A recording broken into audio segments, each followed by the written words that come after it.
Baba Saheb doctor Ambedkar संपूर्ण ward में खंड 22 बुद्ध और उनका धम्म। बाबा साहेब डॉक्टर अंबेडकर संपूर्ण वार्ड में खंड 22। सामाजिक न्याय और अधिकारिता मंत्री भारत सरकार तथा अध्यक्ष डॉक्टर अंबेडकर प्रतिष्ठान। संदेश। स्वतंत्र भारत के संविधान के निर्माता डॉक्टर अंबेडकर बहुआयामी प्रतिभा के धनी थे। डॉक्टर अंबेडकर एक उत्कृष्ट बुद्धिजीवी, प्रकांड विद्वान, सफल राजनीतिज्ञ, अर्थशास्त्री और जनप्रिय नायक थे। वे शोषितों, महिलाओं और गरीबों के मुक्तिदाता थे। डॉक्टर अंबेडकर सामाजिक न्याय के लिए संघर्ष के प्रतीक है। डॉक्टर अंबेडकर ने सामाजिक, आर्थिक और राजनीतिक सभी क्षेत्रों में लोकतंत्र की वकालत की। एक मजबूत राष्ट्र के निर्माण में डॉक्टर अंबेडकर का योगदान अतुलनीय है। डॉक्टर अंबेडकर के लेख एवं भाषण क्रांतिकारी वैचारिकता एवं नैतिकता के दर्शन सूत्र है। भारतीय समाज के साथ साथ संपूर्ण विश्व में जहां कहीं भी विषमतावादी भेदभाव या छुआछूत मौजूद है, ऐसे समस्त समाज को दमन, शोषण तथा अन्याय से मुक्त करने के लिए डॉक्टर अंबेडकर का दृष्टिकोण और जीवन संघर्ष एक उज्ज्वल पथ प्रशस्त करता है। समतामूलक, स्वतंत्रता की गरिमा से पूर्ण, बंधुता वाले एक समाज के निर्माण के लिए डॉक्टर अंबेडकर ने देश की जनता का आह्वान किया था। डॉक्टर अंबेडकर ने शोषितों, श्रमिकों, महिलाओं और युवाओं को जो महत्वपूर्ण संदेश दिए, वे एक प्रगतिशील राष्ट्र के निर्माण के लिए अनिवार्य दस्तावेज है। तत्कालीन विषयों पर डॉक्टर अंबेडकर का चिंतन मनन और निष्कर्ष जितना उस समय महत्वपूर्ण था, उससे कहीं अधिक आज प्रासंगिक हो गया है। बाबा साहेब की महत्तर मेधा के आलोक में हम अपने जीवन, समाज, राष्ट्र और विश्व को प्रगति की राह पर आगे बढ़ा सकते हैं। समता, बंधुता और न्याय पर आधारित डॉक्टर अंबेडकर के स्वप्न का समाज सबका साथ सबका विकास की अवधारणा को स्वीकार करके ही प्राप्त किया जा सकता है। मुझे यह जानकर अत्यंत प्रसन्नता हो रही है कि सामाजिक न्याय और अधिकारिता मंत्रालय का स्वायत्तशासी संस्थान डॉक्टर अंबेडकर प्रतिष्ठान, बाबा साहेब डॉक्टर अंबेडकर संपूर्ण वाङ्मय के अन्य अप्रकाशित खंड 22 से 40 तक की पुस्तकों को बाबा साहेब डॉक्टर अंबेडकर के अनुयायियों और देश के आम जनमानस की मांग को देखते हुए मुद्रित किया जा रहा है। विद्वान पाठकगण इन खंडों के बारे में हमें अपने अमूल्य सुझाव से अवगत कराएंगे तो हिंदी में अनुदित इन खंडों के आगामी संस्करणों को और बेहतर बनाने में सहयोग प्राप्त हो सकेगा।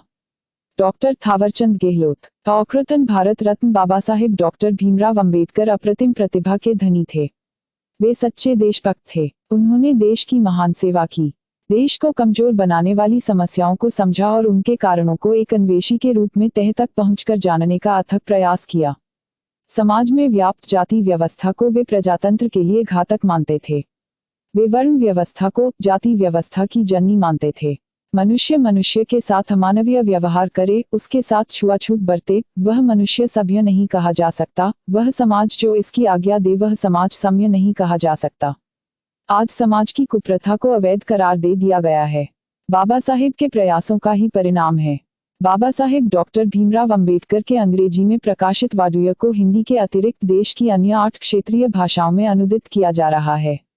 मैं प्रतिष्ठान की ओर से माननीय सामाजिक न्याय और अधिकारिता मंत्री एवं सचिव सामाजिक न्याय और अधिकारिता मंत्रालय भारत सरकार का आभार व्यक्त करती हूं, जिनके सत्परामर्श एवं प्रेरणा से प्रतिष्ठान के कार्यों में अपूर्व प्रगति आई है। प्रस्तुत हिंदी खंड 22 में बुद्ध और उनका धम्म नामक शोधपूर्ण रचना समाहित है।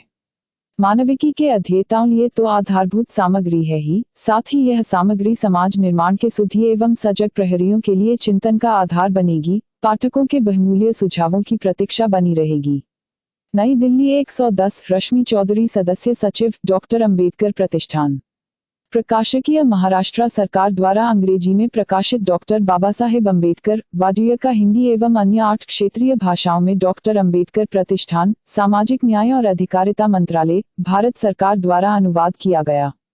इस अनुदित कार्य का सुधी पाठकों ने हृदय से स्वागत किया है। हमें है कि हम अपने पाठकों के समक्ष खंड 22 अंग्रेजी, खंड 12 हिंदी में समर्पित कर रहे हैं। प्रस्तुत खंड में बुद्ध और उनका धम्म में शोधपूर्ण सामग्री समाहित की गई है। बाबा साहेब अंबेडकर ने भारतीय इतिहास के तथाकथित स्वर्णयुग से छुआछूत के औचित्य पर प्रश्न चिन्ह लगाया है। आज की सभ्यता और आवश्यकता के संदर्भ में सुधी पाठक इतिहास को नए सिरे से देखना चाहेगा। अंत में मैं अपने संयोजक, अनुवादकों, पुनरीक्षकों आदि सभी सहयोगियों के प्रति आभार प्रकट करता हूं, जिनकी निष्ठा एवं प्रयत्न से यह कार्य किया जा सका है। हमें आशा और विश्वास है कि हमारे पाठक पूर्ववत की तरह इस खंड का भी स्वागत करेंगे। नई दिल्ली, देवेंद्र प्रसाद माझी, निदेशक, डॉक्टर अंबेडकर प्रतिष्ठान। अस्वीकरण डॉक्टर अंबेडकर के लेख एवं भाषण क्रांतिकारी वैचारिकता एवं नैतिकता के दर्शन सूत्र हैं। भारतीय समाज के साथ साथ संपूर्ण विश्व में जहां कहीं भी विषमतावादी भेदभाव या छुआछूत मौजूद है, ऐसे समस्त समाज को दमन, शोषण तथा अन्याय से मुक्त करने के लिए डॉक्टर अंबेडकर का दृष्टिकोण और जीवन संघर्ष एक उज्ज्वल पथ प्रशस्त करता है। समतामूलक, स्वतंत्रता की गरिमा से पूर्ण, बंधुता वाले एक समाज के निर्माण के लिए डॉक्टर अंबेडकर ने देश की जनता का आह्वान किया था। सामाजिक न्याय और अधिकारिता मंत्रालय का स्वायत्तशासी संस्थान डॉक्टर अंबेडकर प्रतिष्ठान, बाबा साहेब डॉक्टर अंबेडकर, संपूर्ण वाङ्मय के अन्य अप्रकाशित खंड 22 से 40 तक की पुस्तकों को बाबा साहेब डॉक्टर अंबेडकर के अनुयायियों और देश के आम जनमानस की मांग को देखते हुए मुद्रण किया जा रहा है। विद्वान एवं पाठकगण इन खंडों के बारे में तथा व्याकरण एवं मुद्रण संबंधी सुझाव से डॉक्टर अंबेडकर प्रतिष्ठान को उसकी वैधानिक ईमेल आईडी पर अवगत कराएं ताकि हिंदी में प्रथमवार अनुदित इन खंडों के आगामी संस्करणों को और बेहतर बनाने में सहयोग प्राप्त हो सके। पाठकों के बहुमूल्य सुझावों की प्रतीक्षा बनी रहेगी। निदेशक बाबा साहेब डॉक्टर अंबेडकर, संपूर्ण वाङ्मय डॉक्टर अंबेडकर प्रतिष्ठान, नई दिल्ली 01। अध्याय 1 सिद्धार्थ गौतम बोधिसत्व किस प्रकार बुद्ध बने। पहला भाग जन्म से प्रव्रज्या तक, दूसरा भाग सदा के लिए अभिनिष्क्रमण, तीसरा भाग नए प्रकाश की खोज में, चौथा भाग बुद्धत्व और नवदृष्टि, पांचवा भाग बुद्ध और उनके पूर्ववर्ती, छठा भाग बुद्ध और उनके समकालीन, सातवां भाग समानता और विषमता। नोट: बाबा साहेब डॉक्टर अंबेडकर संपूर्ण वादत में उनके पूर्वज की राजधानी कपिलवस्तु थी। संभवतः यह नाम बुद्धिवादी कपिल मुनि के नाम पर पड़ा हो। कपिलवस्तु में जैसे नाम का एक शाक्य रहता था। सिन्हु उसका पुत्र था। सिन्हु का विवाह कच्चाना से हुआ था। सिन्हु के 5 पुत्र थे: शुद्धोदन, धूतोदन, शुक्लोदन तथा अमितोदन।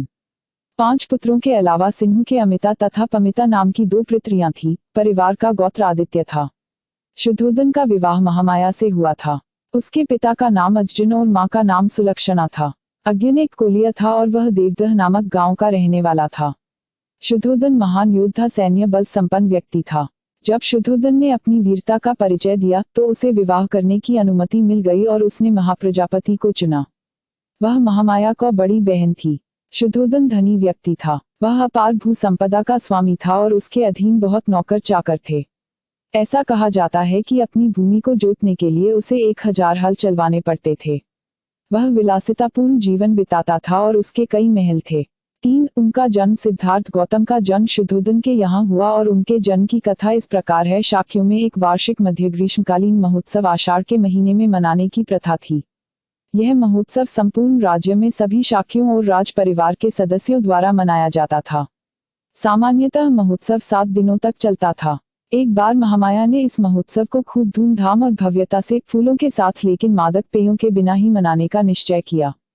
7वें दिन वह सवेरे जागी, सुगंधित जल में स्नान किया, दान में मुद्रा के 4 लाख सिक्के प्रदान किए, बहुमूल्य आभूषणों से अपने को सुसज्जित करके, मनपसंद खाना खाकर, व्रत रखने की प्रतिज्ञा कर सुसज्जित राजकीय शयन कक्ष में प्रवेश कर गई।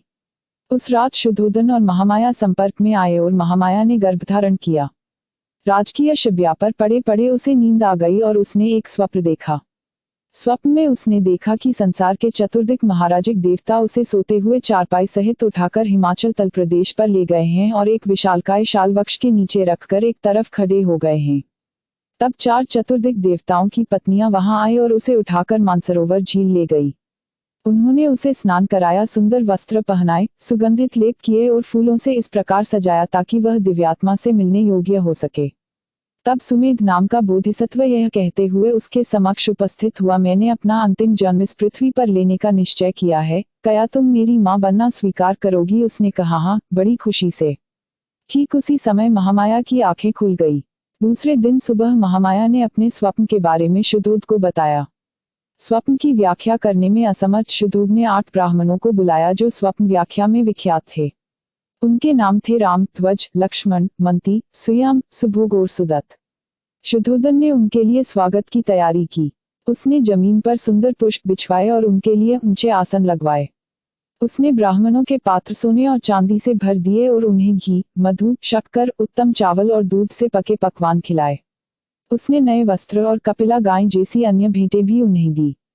जब ब्राह्मण पूरी तरह संतुष्ट हो गए तब शुद्धोदन ने महामाया के स्वप्न के बारे में उन्हें बताया और पूछा, मुझे बताएं कि इसका क्या अर्थ है? ब्राह्मणों ने कहा, आप चिंता न करें, आपके यहाँ एक पुत्र होगा और अगर बाबा साहेब डॉक्टर अंबेडकर संपूर्ण वार्डन में वह गृहस्थ जीवन में रहा तो वह चक्रवर्ती राजा होगा, और अगर वह गृह त्याग कर सन शून्य यासी बन गया तो वह संसार के अंधकार को दूर करने वाला बुद्ध बनेगा। पात्र में तेल धारण किए रहने की तरह महामाया बोधिसत्व को 10 महीने तक अपने गर्भ में धारण किए रही। जब उसके प्रसव के दिन निकट आए तो प्रसव के लिए उसे अपने मायके जाने की इच्छा हुई। अपने पति से उसने कहा, मैं अपने मायके देवदह जाना चाहती हूँ। तुम जानती हो कि तुम्हारी इच्छाएं पूरी की जाएंगी, शुद्धोदन ने उत्तर दिया।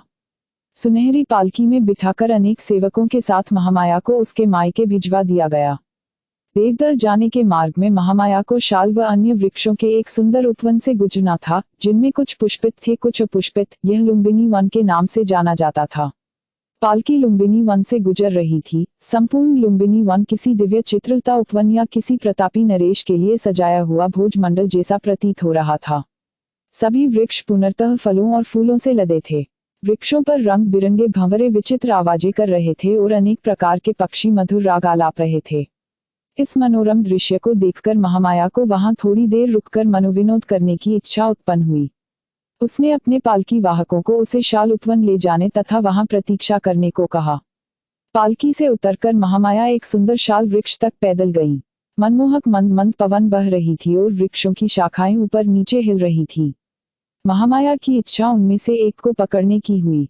संयोग से एक शाखा इतनी झुक गई कि वह उसे पकड़ सके। तुरंत शाखा ऊपर उठ गई और उसका हल्का सा झटका लगने से उसे प्रसव वेदना आरंभ हो गई। शाल वृक्ष की शाखा को पक देख खड़े ही खड़े महामाया ने पुत्र को जन्म दिया। 563 वैशाख पूर्णिमा के दिन बालक का जन्म हुआ। महामाया ने पंजों के बल खड़ी होकर उसे पकड़ लिया। शुद्धागन और महामाया के विवाह को हुए बहुत समय बीत गया था, परंतु उन्हें कोई संतान नहीं हुई थी। आखिर जब उन्हें पुत्र की प्राप्ति हुई तो उसका जन्मोत्सव न केवल शुद्धोदन बल्कि उसके परिवार और सभी शाककियों द्वारा खूब धूमधाम और प्रसन्नता पूर्वक मनाया गया। बालक के जन्म के समय कपिलवस्तु के शासक राजा बनने की बारी शुद्धोदन की थी। इस प्रकार उस समय उसे राजा की उपाधि धारण करने की खुशी मिली। स्वाभाविक रूप से बालक को राजकुमार कहा गया। असित का आगमन जिस समय बालक का जन्म हुआ उस समय हिमालय पर्वत पर असित देवल नाम के एक बड़े ऋषि रहते थे। असित ने सुना कि आकाश में देवता बुद्ध शब्द पुकार रहे हैं और उसकी पुनरावृत्ति कर रहे हैं। उसने देखा कि वे अपने वस्त्रों को लहराकर प्रसन्नता पूर्वक इधर उधर घूम रहे हैं। उसने सोचा कि मैं उस जगह क्यों न जाऊं जहां बुद्ध ने जन्म लिया है। संपूर्ण जम्बूद्वीप पर दिव्य चक्षु से अवलोकन करने पर असित ऋषि ने देखा कि शुद्धोदन के घर एक दिव्य बालक का जन्म हुआ है और अपनी प्रभा से प्रकाशमान हो रहा था। उसके जब असित ऋषि ने जन्म पर ही सारे देवतागण रोमांचित हो रहे हैं। इसलिए महान ऋषि असित अपने भांजे नरदत्त के साथ राजा शुद्धोदन के निवास स्थान पर आए। राजमहल के दरवाजे पर खड़े हो गए थे। तब असित ऋषि ने देखा कि शुद्धोदन के द्वार पर लाखों आदमी एकत्रित हुए हैं। इसलिए वह द्वारपाल के पास गए और बोले, हे द्वारपाल, राजा को जाकर सूचित करो कि दरवाजे पर एक ऋषि खड़े हैं। तब द्वारपाल राजा के समीप गया और हाथ जोड़कर कहने लगा, राजन, एक वृद्ध ऋषि आए हुए हैं जो द्वार पर खड़े हैं और आपसे भेंट करना चाहते हैं। हे राजा ने असित के लिए एक आसन की व्यवस्था की और द्वारपाल से कहा, ऋषि को अंदर आने दो। बाहर निकलकर द्वारपाल ने असित से कहा, कृपया अंदर पधारें। तब असित राजा शुद्धोदन के पास गए और उसके सामने खड़े होकर बोले, राजन, तुम्हारी जय हो, तुम्हारी जय हो। तुम दीर्घायु हो और अपने राज्य का धर्मानुसार शासन करें। तब शुद्धोदन ने असित के आदरपूर्वक असित ऋषि के चरणों में साष्टांग प्रणाम किया और उनसे आसन पर बैठने का आग्रह किया और उन्हें आराम से बैठे हुए देखकर शुद्धोदन ने पूछा, ऋषिव, मुझे स्मरण नहीं कि इससे पूर्व कभी आपके दर्शन हुए हों। आपके यहाँ आने का क्या उद्देश्य है, क्या कारण है? तब असित ने राजा शुद्धोदन से कहा, राजन, तुम्हें पुत्र लाभ हुआ है, मैं उसे देखने की इच्छा से यहाँ आया हूँ। शुद्धोदन ने कहा, ऋषिव, बालक सोया हुआ है, क्या आप थोड़ी देर प्रतीक्षा करेंगे? ऋषि ने कहा, राजन, ऐसी विभूतियां देर तक नहीं सोई रहती, ऐसी विभूतियां स्वभाव से ही जागरूक होती हैं। तब बालक ने असित ऋषि पर अनुकंपा करके जागृत होने का संकेत दिया। यह देखकर कि बालक जग गया है, शुद्धोदन अपने दोनों हाथों से बालक को अच्छी तरह संभालकर असित के पास ले आए। असित ने देखा कि बालक 32 महापुरुष लक्षणों और 80 अनुव्यंजनों से युक्त है। उसका शरीर शुक्र और ब्रह्मा से भी बढ़कर है और उसका तेजोमंडल उनसे लाखों गुना अधिक दीप्तमान है। ऋषि के मुख से अनायास ही यह पवित्र शब्द निकले, निस्संदेह जगत में अच्छा हुआ, यह अद्भुत पुरुष में आविर्भूत हुआ है। ऋषि ने आसन से उठकर दोनों हाथ जोड़े और उसके पैरों पर गिर पड़े। उन्होंने बालक की परिक्रमा की और उसको अपने हाथों में लेकर विचारमग्न हो गए। असित ऋषि को पूर्व भविष्यवाणी जानते थे कि जिसके शरीर में गौतम की तरह 32 महापुरुष लक्षण होंगे, उसकी केवल 2 ही गतियों में से एक ही होगी, तीसरी नहीं। यदि वह गृहस्थ जीवन में रहा तो वह चक्रवर्ती सम्राट बनेगा, लेकिन यदि वह घर को त्याग कर प्रत्रजित हो गया तो वह सम्यक संबद्ध बनेगा। असित ऋषि पूर्ण आश्वस्त थे कि यह बालक गृहस्थ जीवन में नहीं रहेगा। बालक की ओर देखकर वे सिसकियां भरकर रोने लगे और आंसू बहाने लगे। शुद्धागन ने असित ऋषि को सिसकियां भरकर रोते और आंसू बहाते हुए देखा। ऋषि को इस प्रकार रोता हुआ देखकर शुद्धोदन के रोंगटे खड़े हो गए और दुखी होकर असित से कहा, हे ऋषिवा, आप क्यों रो रहे हैं, क्यों आंसू बहा रहे हैं और क्यों इतनी गहरी सिसकियां भर रहे हैं? भविष्य में बालक के लिए कोई अशुभ तो नहीं है? इस पर असित ऋषि ने राजा से कहा, मैं बालक के लिए नहीं रो रहा हूँ, उसको तो भविष्य बिल्कुल निर्विघ्न है, लेकिन मैं अपने लिए रो रहा हूँ। लेकिन ऐसा क्यों? शुद्धोदन ने पूछा। असित ऋषि ने उत्तर दिया, मैं वयोवृद्ध हूँ, मेरी बहुत आयु हो गई है और यह बालक निश्चित रूप से बुद्ध बनेगा, परम और पूर्ण ज्ञान प्राप्त करेगा, उसके बाद यह धम्म चक्र प्रवर्तन करेगा जिसे पहले किसी ने नहीं किया। तदनंतर संसार की खुशी और लोक कल्याण के लिए सुधम का उपदेश करेगा। जिस श्रेष्ठ जीवन की, जिस सद्धर्म की वह घोषणा करेगा, वह आदि में कल्याणकारक, मध्य में कल्याणकारक और अंत में कल्याणकारक होगा। वह अर्थ और भाव से निर्दोष और पूर्ण होगा। वह परिपूर्ण और परिशुद्ध होगा। जिस प्रकार उदुम्बर गुलक का फूल कभी कभी किसी स्थान पर उगता है, उसी प्रकार कभी कभी किसी स्थान पर अनंत युगों के बाद इस संसार में संबुद्ध बुद्ध की उत्पत्ति होती है। इसलिए हे राजन, निश्चित रूप से यह बालक महाज्ञान प्राप्त, बुद्धत्व प्राप्त करेगा, संबुद्ध होगा, फिर अनंत जीवों पर दया करके दुख के सागर से पार कर सुख की अवस्था में ले जाएगा। लेकिन मैं उस बुद्ध को नहीं देख सकूंगा, इसलिए राजन मैं रो रहा हूँ, दुख में मैं जोर से सिसकियां भर रहा हूँ। मैं बुद्ध की पूजा नहीं कर पाऊंगा। तब राजा ने महान ऋषि असित और उसके भांजे नरदत्त को अनुकूल भोजन कराया, उन्हें वस्त्र दान देकर उनकी परिक्रमा कर वंदना की। तब असित ऋषि ने अपने भांजे नरदत्त से कहा, जब कभी तुम सुनो कि यह बालक सम्यक संबुद्ध हो गया है, तब उसके शिक्षण में शरण ग्रहण करना। यह तुम्हारे सुख, कल्याण और प्रसन्नता के लिए होगा। इतना कहने के असित ने राजा से विदा ली और अपने आश्रम को चले गए। महामाया का निधन 5वें दिन नामकरण संस्कार किया गया। बालक का नाम सिद्धार्थ रखा गया। उसके गोत्र का नाम गौतम था, इसलिए वह सिद्धार्थ गौतम पाली में गौतम के नाम से विख्यात हुआ। बालक के जन्म के आनंदोत्सव और नामकरण संस्कार के दौरान ही महामाया अचानक बीमार पड़ गई और उसकी बीमारी ने गंभीर रूप धारण कर लिया। अपना अंत समय निकट आया जानकर उसने शुद्धोदन और प्रजापति को अपनी शैया के पास बुलाया और कहा, मुझे विश्वास है कि मेरे बच्चे के बारे में असित द्वारा की गई भविष्यवाणी सच होगी। मुझे दुख है कि मैं इसे पूरा होते नहीं देख पाऊंगी। मेरा बच्चा शीघ्र ही मातृविहीन हो जाएगा, लेकिन इसकी मुझे तनिक भी चिंता नहीं है कि मेरे बाद इसकी देखभाल, पालन पोषण उसके भविष्य के अनुरूप होगा कि नहीं। प्रजापति, मैं अपना बच्चा तुम्हें सौंपती हूँ, मुझे इसमें किंचित भी संदेह नहीं है कि तुम उसके लिए मुझसे भी बढ़कर होगी। अब चिंता न हो, मुझे मरने दो। यमराज का बुलावा आ गया है और उनके दूत मुझे ले जाने के लिए प्रतीक्षा कर रहे हैं। ऐसा कहते कहते महामाया ने अंतिम सांस ली। शुद्धोदन और प्रजापति दोनों बहुत दुखी हुए और फूट फूट कर रोने लगे। जब उसकी मां का निधन हुआ, सिद्धार्थ केवल 7 दिन का था। सिद्धार्थ का एक छोटा भाई था जिसका नाम नंद था। वह महाप्रजापति से उत्पन्न शुद्धोदन का पुत्र था। उसके बहुत से चचेरे भाई भी थे। महानाम और अनुरुद्ध चाचा शुक्लोदन के पुत्र थे तथा आनंद चाचा अमितोदन के। देवदत्त उसकी बुआ अमिता का पुत्र था। महानाम सिद्धार्थ से बड़ा था और आनंद छोटा था। सिद्धार्थ उनके साथ खेलता खाता बड़ा हुआ। बचपन और शिक्षा जब सिद्धार्थ चलने और बोलने योग्य हो गया तो शाक्यों के वरिष्ठ जन एकत्रित हुए और उन्होंने शुद्धागत से कहा कि बालक को ग्राम देवी अभया के मंदिर में ले जाना चाहिए। शुद्धोदन ने स्वीकार किया और उन्होंने महाप्रजापति से बालक को कपड़े पहनाने को कहा। जब वह बालक सिद्धार्थ को कपड़ा पहना रही थी तब बालक ने अत्यंत मधुर वाणी में अपनी मौसी से पूछा कि उसे कहाँ ले जाया जा रहा है। जब उसे मालूम हुआ कि उसे मंदिर ले जाया जा रहा है तो वह मुस्कुराया, लेकिन के रीति रिवाज के अनुरूप वह मंदिर गया। 8 वर्ष की आयु में सिद्धार्थ ने अपनी शिक्षा आरंभ की। जिन 8 ब्राह्मणों को शुद्धोदन ने महामाया के स्वप्न की व्याख्या करने के लिए बुलाया था और जिन्होंने उसके बारे में भविष्यवाणी की थी, वे ही उसके प्रथम आचार्य हुए। जो कुछ भी वे जानते थे उतना उसे पढ़ा देने के बाद शुद्धोदन ने उदिक देश के उच्च कुल के प्रतिष्ठित विद्वान, भाषाविद और व्याकरण, वेद वेदांग और उपनिषदों में निपुण सब्बमित को बुलवाया। उनके हाथ में स्वर्ण कलश से समर्पण का जल डालकर शुद्धोदन ने उसे पढ़ाने के लिए उनको सौंप दिया। वह उसका दूसरा आचार्य था। उसके अधीन गौतम ने उस समय के सभी दर्शन और शास्त्रों में निपुणता प्राप्त की। इसके अतिरिक्त उसने भारद्वाज से एकाग्रता और समाधि का ज्ञान प्राप्त किया। भारद्वाज आलार कालाम का शिष्य था, जिसका कपिलवस्तु में ही आश्रम था। आरंभिक प्रवृत्तियां जब भी वह अपने पिता के खेतों पर जाता और जब वहां कोई काम नहीं रहता, तब वह एकांत स्थान में ध्यान का अभ्यास करता था। उसके मानसिक विकास के लिए सभी प्रकार की शिक्षा व्यवस्था की गई थी और क्षत्रिय के अनुरूप सैन्य कला की शिक्षा की भी अवहेलना नहीं की गई थी। शुद्धोदन को यह चिंता थी कि कहीं ऐसा न हो कि उसके पुत्र में मानसिक गुणों के ही विकास हो और वह पौरुष में पिछड़ जाए। सिद्धार्थ स्वभाव से ही कारुणिक था।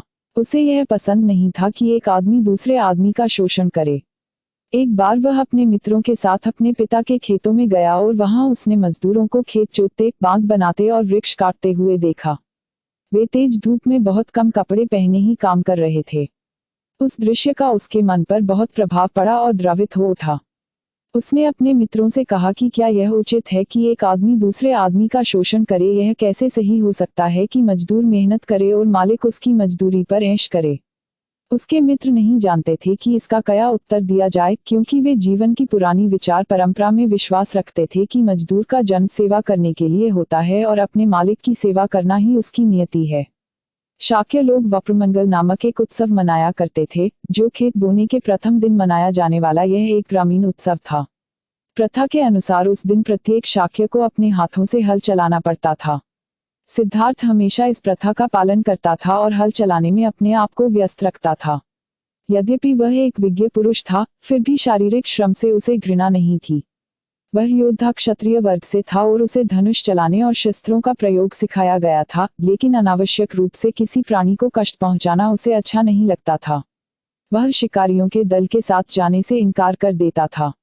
उसके मित्रगण उसे कहा करते थे, तुम बाघों से डरते हो? वह यह कहते हुए जवाब दिया करता था, मैं जानता हूं कि तुम बाघों को मारने नहीं जा रहे हो, तुम हिरन और खरगोशों जैसे निरीह प्राणियों को मारने जा रहे हो। शिकार के लिए न सही, कम से कम अपने दोस्तों का अचूक निशाना तो देखने आओ, वे कहते थे। इस तरह के निमंत्रणों को भी सिद्धार्थ यह कहते हुए अस्वीकार कर देता था, मैं निर्दोष पशुओं का वध होते नहीं देखना चाहता।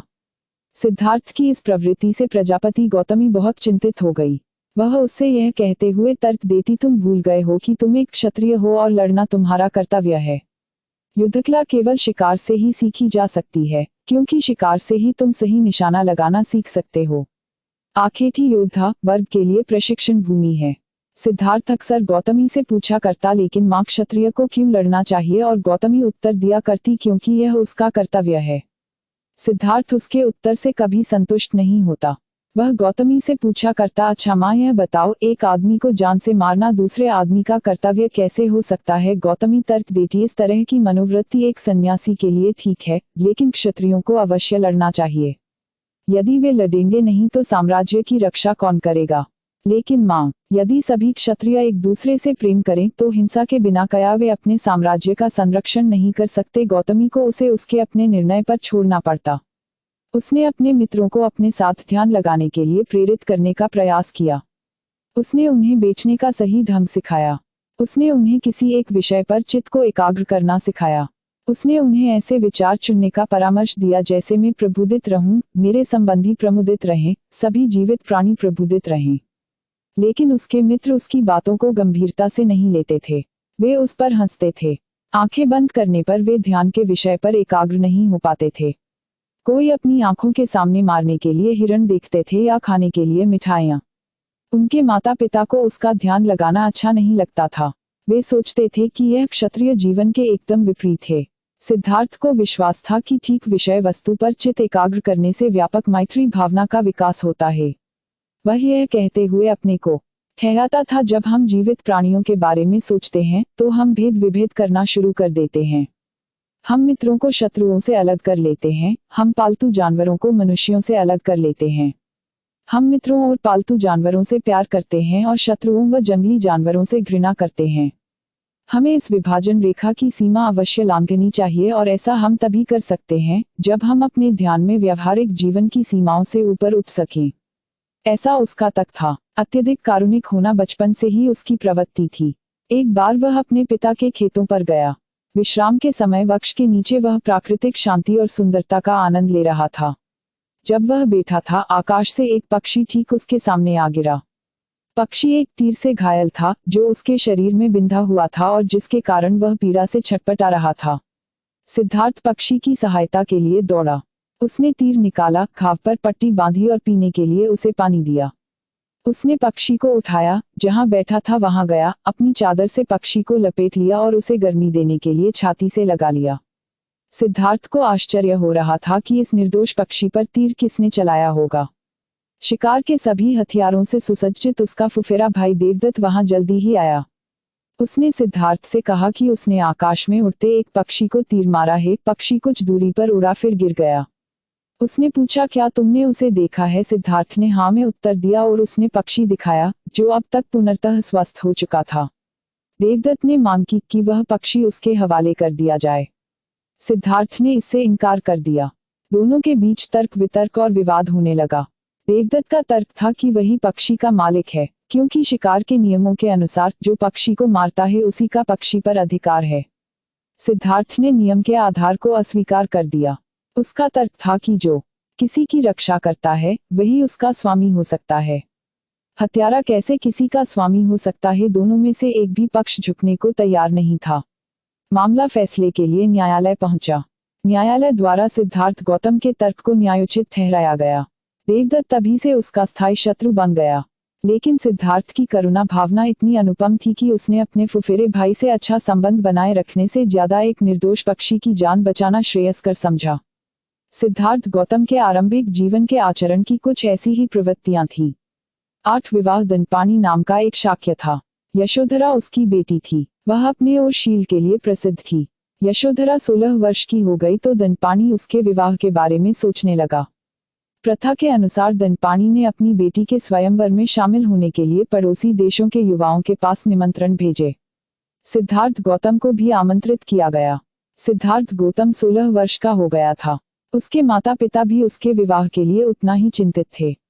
उन्होंने उसे स्वयंवर में जाने और यशोधरा का पाणी ग्रहण करने को कहा। उसने अपने माता पिता की बातों को मान लिया। स्वयंवर में उपस्थित सभी युवाओं में यशोधरा ने सिद्धार्थ गौतम को चुना। दंडपाणी बहुत खुश नहीं था। उसे उनके दाम्पत्य जीवन की सफलता पर संदेह था। उसे लगता था कि सिद्धार्थ को साधु संतों की संगति अच्छी लगती है। वह एकांत चाहता है। वह एक सफल गृहस्थ कैसे हो सकता है? यशोधरा निश्चय कर चुकी थी कि वह सिद्धार्थ से ही विवाह करेगी। उसने अपने पिता से पूछा, क्या साधु संतों की संगति करना कोई अपराध है? लेकिन वह ऐसा नहीं समझती थी। अपनी बेटी का सिद्धार्थ के साथ विवाह करने का निश्चय जानकर यशोधरा की मां ने दंडपाणी से कहा कि अनुमति दे देनी चाहिए। दंडपाणी ने अनुमति दे दी। गौतम के प्रतिद्वंद्वी न केवल निराश हुए बल्कि उन्हें लगता था कि उनका अपमान किया गया है। वे चाहते थे कि सबके साथ न्याय के लिए यशोधरा को चुनाव के लिए किसी प्रकार की परीक्षा लेनी चाहिए, परंतु उसने वैसा नहीं किया। कुछ समय के लिए वे चुप रहे। उन्हें विश्वास था कि दंडपाणी यशोधरा को सिद्धार्थ को चुनने की अनुमति नहीं देगा और उनका उद्देश्य पूरा हो जाएगा। लेकिन जब दंडपाणी असफल रहा तो उन्होंने दृढ़तापूर्वक धनुर्विद्या की लक्ष्यवेध परीक्षा आयोजित करने की मांग की। दंडपाणी को वह प्रस्ताव स्वीकार करना ही पड़ा। पहले तो सिद्धार्थ इसके लिए तैयार नहीं था, परंतु उसके सारथी ने उसे बताया कि यदि वह इसे अस्वीकार करेगा तो उसके पिता, परिवार और यशोधरा के लिए बहुत ही लज्जा की बात होगी। इस तर्क से सिद्धार्थ गौतम बहुत प्रभावित हुआ और उसने परीक्षा में भाग लेना स्वीकार कर लिया। प्रतियोगिता आरंभ हुई। बारी बारी से प्रत्येक प्रतिद्वंद्वी ने अपना अपना कौशल दिखाया। गौतम की बारी सबसे अंत में आई, किंतु उसका लक्ष्यभेद सर्वोत्तम माना गया। उसके बाद विवाह संपन्न हुआ। शुद्धोदन और दंडपाणी दोनों बहुत प्रसन्न थे। यशोधरा और महाप्रजापति भी प्रसन्न थी। विवाह के काफी समय यशोधरा ने एक पुत्र को जन्म दिया। उसका नाम राहुल रखा गया। पुत्र के संरक्षण हेतु पिता की योजनाएं यद्यपि राजा थे कि पुत्र का विवाह हो गया और वह गृहस्थाश्रम में प्रवेश कर गया, लेकिन असित ऋषि की भविष्यवाणी उन्हें अभी भी परेशान कर रही थी। भविष्यवाणी को पूरा होने से रोकने के लिए उसने सोचा कि सिद्धार्थ को काम भोगों के बंधन में लीन रखा जाए। इसी उद्देश्य से शुद्धोदन ने अपने पुत्र के रहने के लिए 3 शानदार महल बनवाए, एक ग्रीष्म ऋतु, दूसरा वर्षा ऋतु और तीसरा शीत ऋतु के लिए। तीनों महलों को भोग विलास के सभी साधनों से सुसज्जित कराया गया था। प्रत्येक महल एक विस्तृत उद्यान से घिरा हुआ था, जिसे प्रकार के वृक्षों और पुष्पों से सुंदर ढंग से सजाया गया था। अपने कुल पुरोहित उदय के परामर्श से शुद्धोदन ने राजकुमार के लिए एक ऐसा अंतःपुर बनाने की सोची जहां अत्यधिक सुंदर स्त्रियां हों। शुद्धोदन ने उदय को इन सुंदरियों को यह समझा देने के लिए कहा कि राजकुमार का मन सुख सुविधाओं में आसक्त रखने के लिए क्या क्या प्रयास किए जाएं। अंतः शून्यपुर की सुंदरियों को एक जगह बुलाकर उदय ने सबसे पहले कुमार का चित्त लुभाने का संकेत तो किया ही, विधि भी बताई। उन्हें संबोधित करते हुए उसने कहा, आप सभी ललित कलाओं में निपुण हैं, आप सभी कामुक भावनाओं की भाषा समझने में निपुण हैं, आप में सुंदरता और लावण्य है, आप अपनी कला में कुशल हैं। आप अपने रूप लावण्य से ऋषियों को भी जीत सकती हैं, जिन्होंने अपनी इच्छाओं पर विजय प्राप्त कर ली है, देवताओं को भी अपने जाल में फंसा सकती हैं, जिन्हें केवल स्वर्गलोक की अप्सराएं ही भाती हैं। दिल की भावनाओं को व्यक्त करने की कला, अपने नाज नखरों व रूप लावण्य और अपूर्व सुंदरता के बल पर आप पुरुषों की तो बात ही क्या, महिलाओं को भी मोहित कर सकती हैं। आप अपने अपने क्षेत्र में इतनी दक्ष हैं कि राजकुमार को कामरूपी रस्सी से बांधकर अपने वश में कर लेना आपके लिए किसी भी तरह कठिन नहीं हो सकता। आपका कोई भी शर्मीला कदम उन नवागत वधुओं को शोभा दे सकता है, जिनकी आंखें शर्म से मिची रहती हैं, आपकी नहीं। अपने उन्नत गौरव के कारण यह वीर भी महान है, लेकिन इससे तुम्हें क्या, सत्री की शक्ति भी तो महान है, यही तुम्हारा दृढ़ संकल्प होना चाहिए। प्राचीन काल में देवताओं से भी अविजित एक ऋषि को काशी की एक वेश्या ने अपने रूप के वश में कर अपने पैरों में लिटाया था। और महान तपस्वी ऋषि विश्वामित्र भी गहन तपस्या में लीन था, उसे घतकी नामक अप्सरा द्वारा 10 वर्षों तक जंगल में बंदी बना रखा था। इसी प्रकार अनेक ऋषि मुनियों को स्त्रियां रास्ते पर ले आई, तो इस तरुण राजकुमार को, जिसने अभी अभी यौवन के दहलीज पर कदम रखा है, जीतना काफी आसान है। यदि स्थिति ऐसी है तो दृढ़तापूर्वक प्रयास करो, ताकि राजपरिवार की परंपरा राजकुमार द्वारा न टूटे। सामान्य स्त्रियां सामान्य पुरुषों को अपने वश में कर लेती हैं, लेकिन सही अर्थ में स्त्रियां वही हैं जो कठोर स्वभाव वाले पुरुषों को अपने वश में कर ले। राजकुमार को जीतने में स्त्रियां असफल। उदय के ये शब्द सुनकर स्त्रियां दिल से उत्तेजित हो गई और राजकुमार को वशीभूत करने के लिए वे अपनी सारी सामर्थ्य लगा देने के लिए तैयार हो गई। लेकिन भाव भंगिमाओं, अपने कटृक्षों, अपनी मुस्कुराहटों, अपने कोमल अंग संचालनों के बावजूद अंतःपुर की शोरशियां राजकुमार को जीतने के प्रति आश्वस्त महसूस नहीं कर रही थी।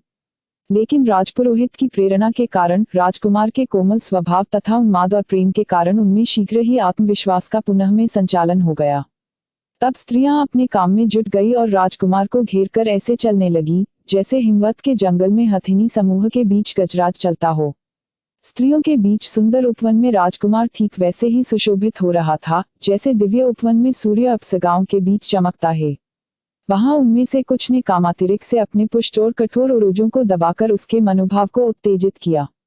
कुछ अन्य ने लड़खड़ाने का बहाना करते हुए उसे जोर से आलिंगनबद्ध कर लिया और अपने कंधों और लता सदृश बाहों के सहारे अपना बोझ भी उस पर डाल दिया।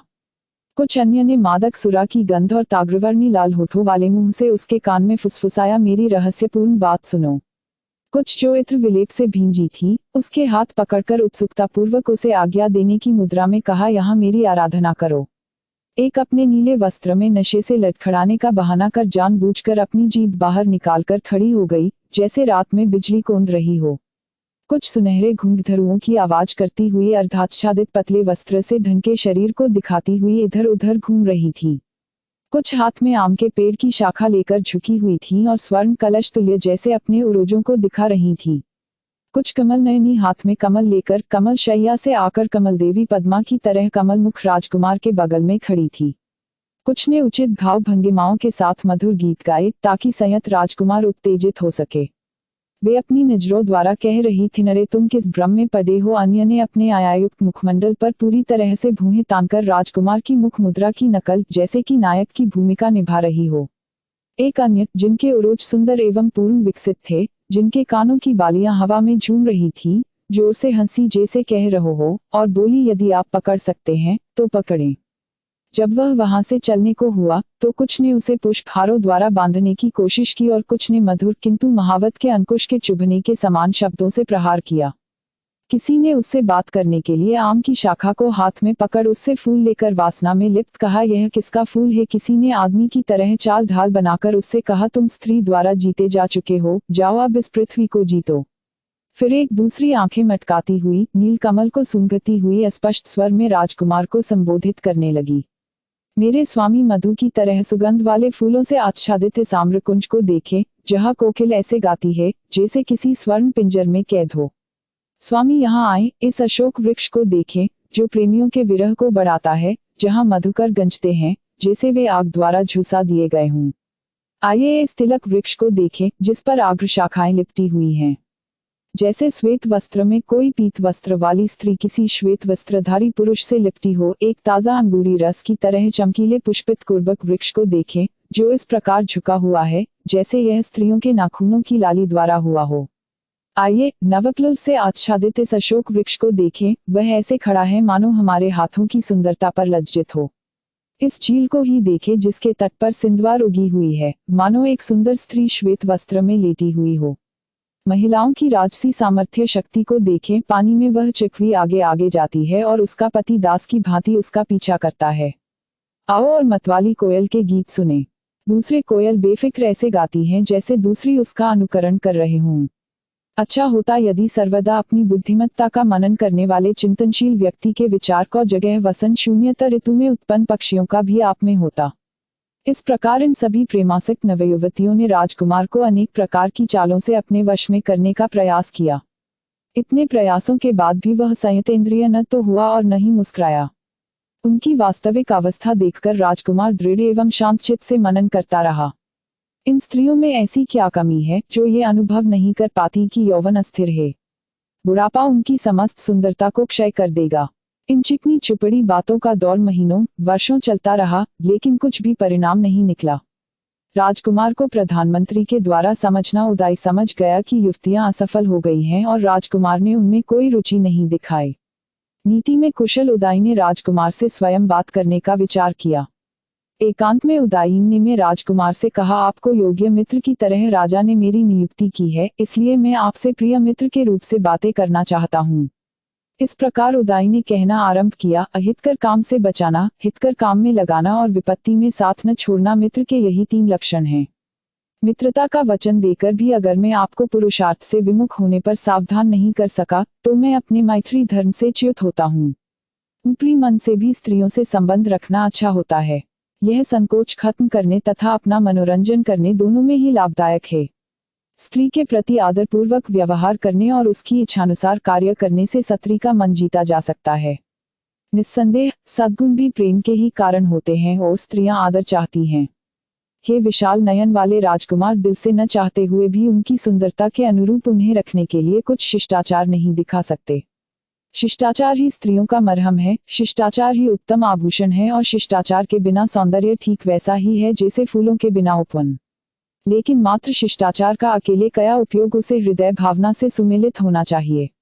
निस्संदेह कठिनाई से प्राप्त होने वाली सांसारिक भोगों की वस्तुएं जब आपके हाथों में हैं तो आप उनका अनादर न करें। काम सुख को सर्वोत्तम मानकर ही पुराने जमाने में पुरंदर इंद्र ने भी गौतम मुनि की पत्नी अहिल्या का आलिंगन किया। इसी प्रकार अगस्त्य ऋषि ने सोम की पत्नी रोहिणी के साथ रमण किया तथा जैसा कि श्रुति के अनुसार लोपामुद्रा के साथ भी यही हुआ। उतथ्य की पत्नी मरुत की पुत्री ममता के साथ महान ऋषि बृहस्पति ने संभोग किया और भारद्वाज को जन्म दिया। अर्घ्य अर्पण करती हुई बृहस्पति की पत्नी के साथ चंद्रमा ने ग्रहण किया और दिव्य बुध को जन्म दिया। इसी प्रकार पुराने जमाने में रागातिरेक से पाराशर ऋषि ने यमुना तट पर वरुण पुत्र की पुत्री काली के साथ सहवास किया।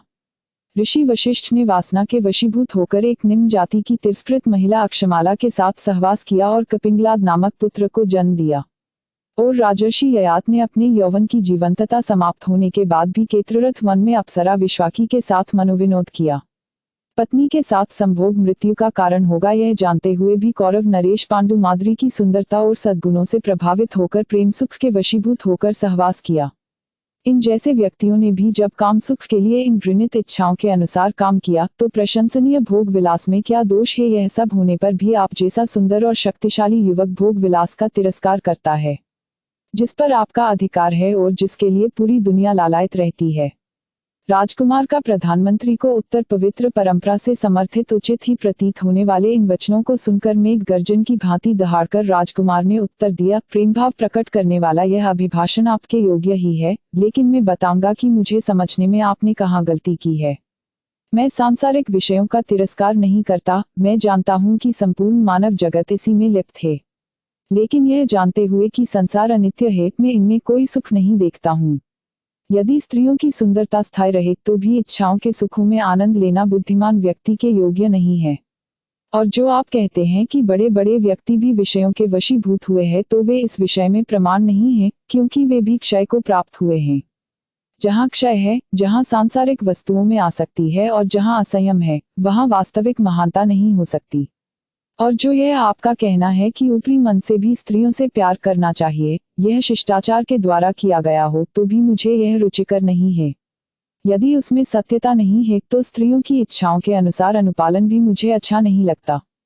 जहाँ संपूर्ण रूप से व्यक्ति का मन और स्वभाव उसके अनुकूल नहीं है, तो ऐसे अनुपालन का भी क्या अर्थ है। जहाँ मन राग से वशीभूत है, जहाँ असत्यता में विश्वास किया जाता है, जहाँ वस्तुओं के दोष में आसक्ति और भ्रम का सहारा लिया जाता है, वहाँ किसी योग्यता की बात कहाँ है। और यदि राग से वशीभूत प्राणी एक दूसरे को धोखा देते हैं, तो क्या पुरुष स्त्रियों के लिए अयोग्य और स्त्रियां पुरुषों के लिए अयोग्य नहीं है? अगर वे चीजें ऐसी ही हैं, तब मुझे उम्मीद है आप मुझे विषयभोग के अशोभन कुपथ पर नहीं ले जाएंगे।